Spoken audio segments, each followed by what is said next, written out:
warahmatullahi wabarakatuh. Halo sahabat Bawaslu, bertemu lagi dengan kita di podcast Bawaslu Kota Pariaman. Sebelumnya kami mendoakan sahabat Bawaslu dalam keadaan sehat walafiat. Baik, bersama saya Rizka Fiona. Kita tetap dengan slogan Bawaslu kita bersama rakyat awasi pemilu dan bersama Bawaslu tegakkan keadilan pemilu.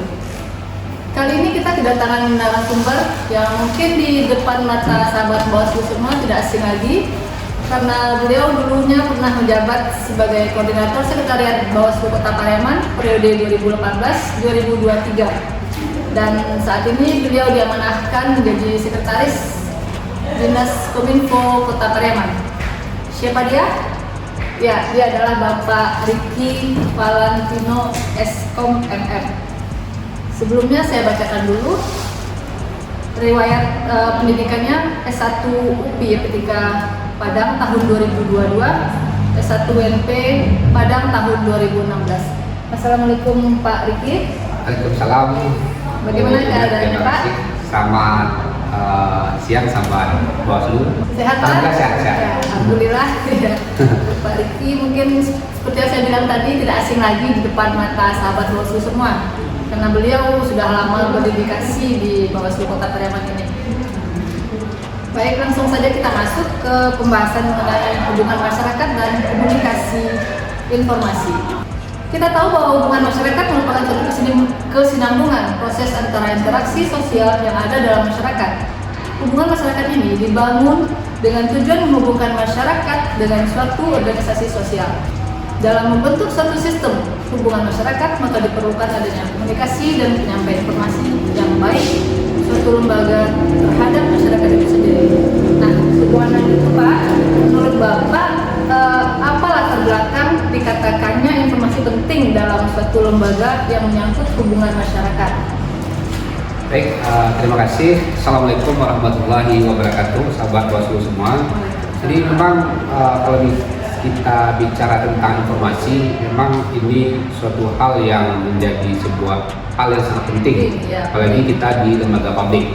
Nah, karena tanpa adanya informasi di era digitalisasi, di era keterbukaan saat ini, tentu orang, katakanlah pada hari ini generasi milenial, itu sangat sulit sekali untuk mendapatkan informasi, khususnya sekarang ini di Bawaslu misalnya terkait informasi kepemiluan. Tentu masyarakat ingin tahu tentang apa tahapan-tahapan pemilu yang sedang berjalan saat ini. Nah, peran Bawaslu tentu bagaimana Bawaslu selalu memberikan informasi yang bersifat update dan aktual kepada seluruh masyarakat, sehingga masyarakat juga paham dan tahu tentang aktivitas tahapan-tahapan pemilu yang terjadi saat ini.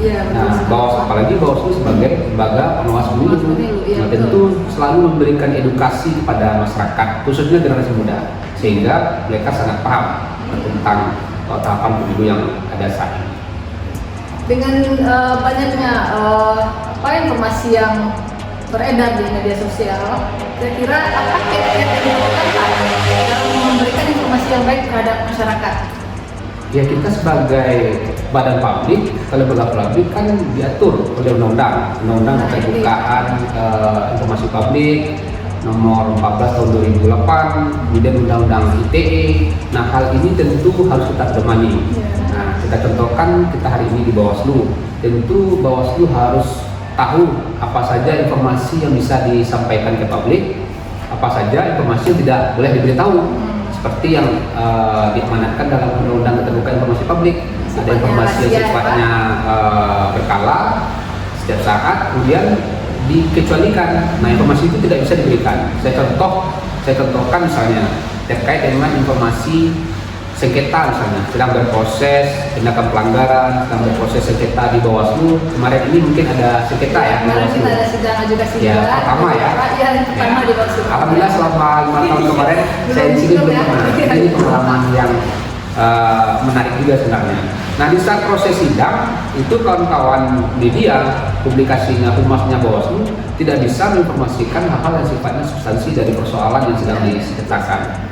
Tapi di saat ketok palu majelisnya itu boleh dipublikasi, pembacaan putusan boleh disampaikan, dan itu harus disampaikan seluas-luasnya kepada masyarakat. Kalau tidak, informasinya tidak terbuka, jadi masyarakat pun tidak teredukasi dengan baik. Tidak ada keterbukaan. Tidak ada keterbukaan informasi publik. Ya.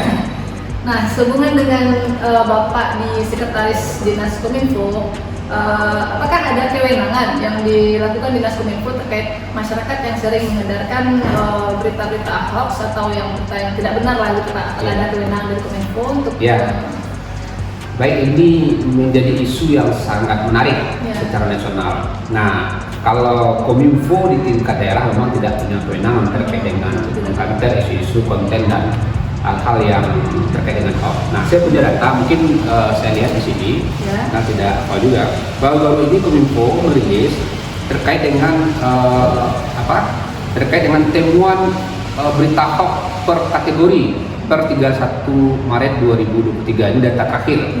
Itu totalnya itu ada 11.357. Wah, 11.357, bayangkan. Sekali ya, nah, 11.000 itu yang beredar dan dikonter oleh Kominfo melalui seluruh platform media sosial. 11.357. Nah, di bidang politik ada 1.356, berarti kurang lebih 10%. Iya, 10%. Nah, kemudian di berita yang lain ada 1.000, di berita penipuan 1.600, berita pemalsuan dan seterusnya. Nah, ini banyak datanya. Nah, kewenangan ini dimiliki oleh Kominfo pusat. Setahu Bapak, informasi yang Bapak yang tahu, apakah ada pernah ditindak masyarakat yang menyebarkan hoax itu di tingkat Kominfo RI-nya? Ada. Justru 11.000 berita hoax ini itu di take down oleh Kominfo, apakah itu di TikTok, di Instagram dan seterusnya. Nah, Kominfo, mungkin Bawaslu Pusat RI, saya kira juga ada menjalin koordinasi dengan platform media sosial. Kemarin ini saya lihat di TikTok, pemilik TikTok datang ke Bawaslu RI, itu berkomunikasikan terkait dengan hal itu. Dan situs-situs ataupun media sosial yang menyebarkan berita hoax itu di take down oleh Kominfo. Nah, itu ada. Nah, sepanjang itu ada melanggar undang-undang ITE, lah itu undang-undang ITE. Nah, terkait dengan informasi hoax saja itu hanya di take down.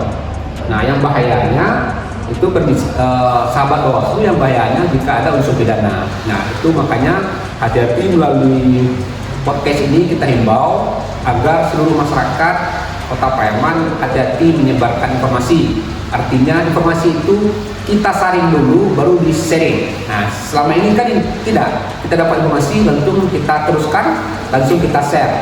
Tapi seharusnya kita harus aktif dan beretika bermedia sosial, sharinglah terlebih dahulu baru kita sharing. Artinya kita saring informasinya, saring dulu baru kita sharing. Itu sahabat Bawaslu ya. Jadi jangan sembarangan memberikan berita atau apa-apa di media sosial. Nah, itu pengaruhnya ancamannya mungkin ada pidana dan lain-lain kalau itu melanggar undang-undang ITE. Iya, betul Pak. Kemudian apakah Kominfo mempunyai media relation yang bekerja sama dalam menyuguhkan informasi terhadap penikmat berita di kalangan masyarakat Pak? Nah, kalau kita di Kominfo Kota Pariaman ada beberapa platform media yang secara resmi digunakan. Yang pertama itu website, itu sama lah dengan seluruh instansi badan publik. Kemudian ada PPID, itu terkait dengan keterbukaan informasi publik. Kemudian kita yang aktif itu di platform Instagram dan Facebook, itu IG.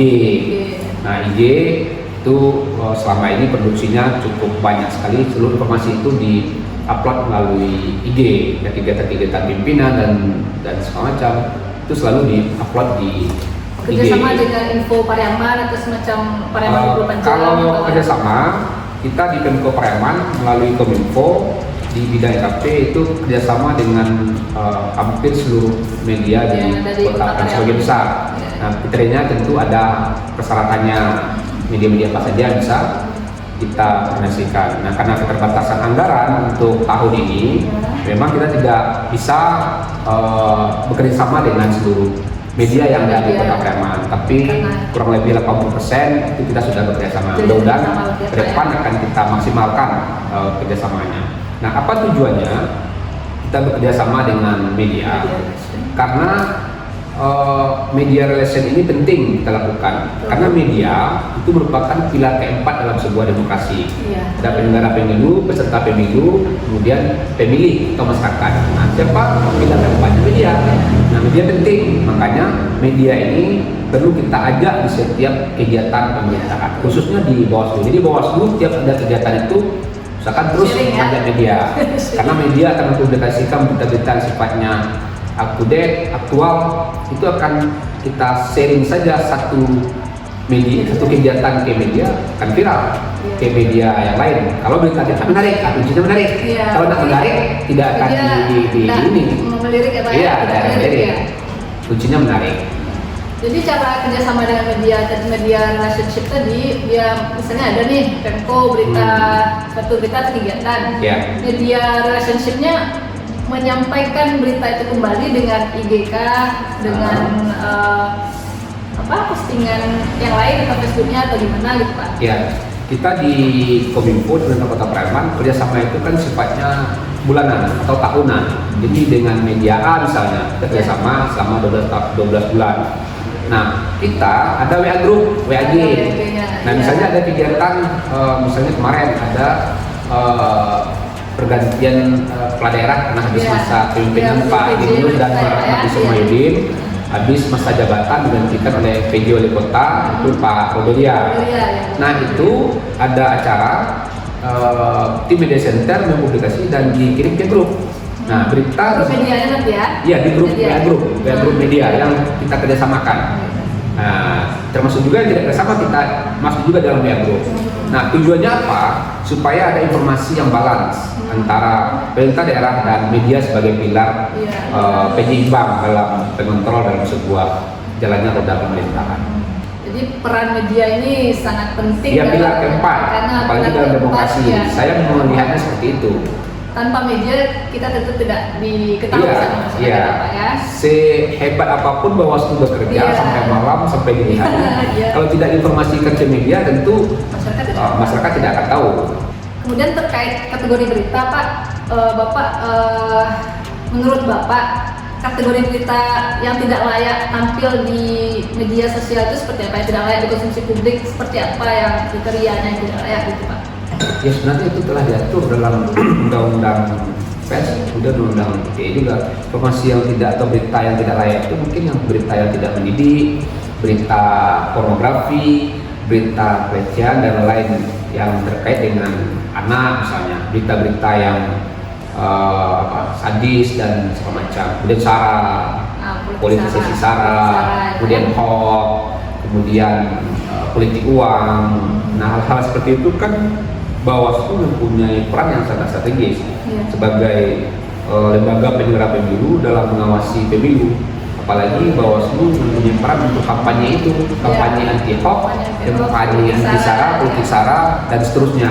Sehingga semakin banyak Bawaslu menyebarluaskan informasi terkait dengan hal itu, kita yakin dan percaya Bawaslu bisa menjalankan, memaksimalkan pengawasan pemilu sehingga pemilu 2019, 2024 itu berjalan dengan aman, damai dan berduksana di Kota Pariaman seperti tahun-tahun sebelumnya. Tapi menurut orang-orang kalau di Pariaman ini kayak kita cakap tabu ya, apa istilahnya Pak? Cakap tabu ya? Tabuan awak masuk ke bagian yang bang lalu video batawi. Ya, seperti itu sahabat Bawaslu semua. Kemudian nih, menurut Bapak bagaimana penyampaian informasi Bawaslu Kota Pariaman ini dalam menyampaikan informasi terhadap penikmat berita, baik selama Bapak di Bawaslu maupun Bapak sebagai pemantau. Bagaimana menurut Bapak menyampaikan informasi dari Bawaslu? Ya, seperti yang saya sampaikan tadi di diskusi kita tadi, bahwasanya kelemahan kita tidak hanya di Bawaslu, kita rasakan di pemerintah juga. Memang kelemahan kita tidak berani menampilkan informasi yang sifatnya sebenarnya informasi itu kalau kita tampilkan berani membuat judul yang sifatnya ekstrim atau gimana. Sebenarnya judul itu menarik ya, menarik betul. Orang akan Saya contohkan, pasti akan baca. Kita contohkan teknik membuat sebuah berita itu tentu kita pakai dengan pola piramida terbalik misalnya, piramida terbalik ya. Jadi ada blow up-nya di atas, judulnya menarik. Nah kemarin itu misalnya Bawaslu menangani sengketa pemilu caleg di DCS ya. DCS salah satu partai politik, ada calegnya yang tidak lolos atau TMS dan disengketakan di Bawaslu. Nah, lembaga yang berwenang secara diatur yang Undang 7 2017 kan Bawaslu lembaga satu-satunya untuk sengketa. Ya, akhirnya kan pemohonan itu kan ditolak Bawaslu seluruhnya ya. Nah, seharusnya itu diberitahukan ke publik, dipublikasikan sehingga masyarakat tahu bahwa di Pariaman ada terjadi permohonan sengketa DCS ya, berdasarkan ketetapan dari KPU. Itu kan menarik sebenarnya, tapi mungkin kurang diberitakan. Mungkin dengan diberitakan si A juga ditolak, jadi mungkin masyarakat ditahu nggak jadi. Ya mungkin judulnya kurang menggigit. Kurang menarik, kurang menggigit. Jadi dalam penyampaian berita perlu judul yang menarik, sahabat Bawaslu, agar berita kita dilirik sama penikmat berita ya. Nah di samping itu juga segmen kita harus tahu karena untuk TikTok misalnya kan saya lihat TikTok Bawaslu atau Realnya kan sudah cukup bagus.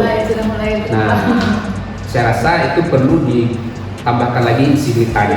Kalau beritanya itu minimal apa yang kita sampaikan tadi cukup simpel saja, link beritanya. Yang penting informasinya sampai kepada masyarakat, itu akan lebih menarik.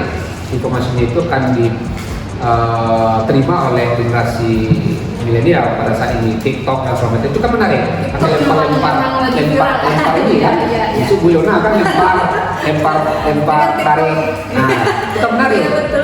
Nah itu baik sekali untuk diteruskan. Karena itu milenial lah ya Pak ya, pasti menarik dengan TikTok itu. Jadi penyampaian informasi tetap sampai kepada penikmat berita. Kemudian yang terakhir nih Pak, apa saran dan harapan Bapak terhadap kemajuan Bawaslu Kota Pariaman ini dalam menyampaikan informasi terhadap publik? Sarannya Pak.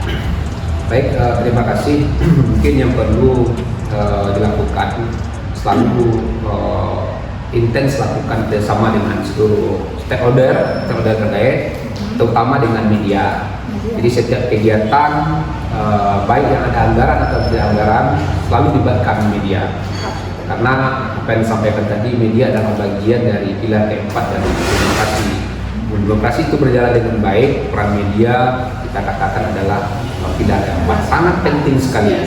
Karena media bisa memberikan informasi kepada masyarakat, baik informasi itu yang sifatnya himbauan, ajakan, ataupun informasi yang sifatnya edukasi, pendidikan kepada masyarakat. Tentu Bawaslu, kalau Bawaslu kerja sendiri kan tidak maksimal. Jadi dengan melibatkan media secara tidak langsung, Bawaslu juga dikategorikan sebagai lembaga yang badan publik yang informatif. Nah, predikat itu kan sudah ada di Bawaslu Kota Pariaman. Kita peroleh. Jangan predikat lembaga badan publik yang informatif ini menurun sehingga menjadi lembaga publik yang tidak terbuka. Ini penting, cukup penting. Apapun lembaganya, kita harus berkolaborasi dengan seluruh stakeholder, khususnya media sebagai pilar keempat dalam sebuah demokrasi. Iya betul. Baik, sahabat Bawaslu, sepertinya menarik sekali pembahasan kita dengan Bapak narasumber kita, Bapak Ricky Valentino. Tapi karena keterbatasan waktu, maka kita akhiri podcast kita sampai di sini. Terima kasih atas kedatangan Bapak Ricky Valentino. Tetap salam awas, dan dengan slogan kita bersama rakyat, awasi pemilu bersama Bawaslu, tegakkan keadilan pemilu. Assalamualaikum warahmatullahi wabarakatuh.